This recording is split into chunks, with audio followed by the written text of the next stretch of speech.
Myslím si, že najlepšie to vystihol Jan Amos Komenský, ktorý hovoril učiť sa hrou. Lebo vtedy si človek naozaj najviac zapamätá, najviac vníma to, čo sa okolo neho deje a príjma tie informácie formou, ktorá mu není protivná.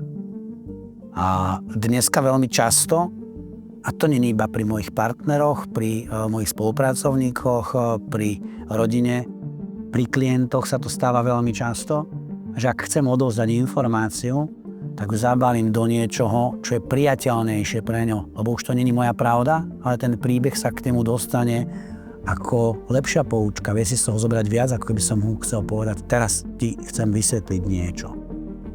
Možno ak by niekto prišiel za mnou, keď som mal 20 rokov a bol mi to touto formou vysvetlil, ako mám podnikať, bol mi touto formou vysvetlil, ako ma bude viesť, tzv. Mentoring dneska, alebo kaučovanie, tak by som bol úplne niekde inde.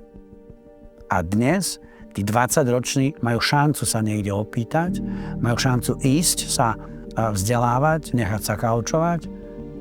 Ak chce byť kaučovaný, musí to on dovoliť, prijať tú informáciu, že to tak môže byť. A vtedy príbeh je tá najsilnejšia vec, ktorá ťa vie dostať o poschodie vyššie, aby si na to prišiel sám. Nemusí to byť moja pravda.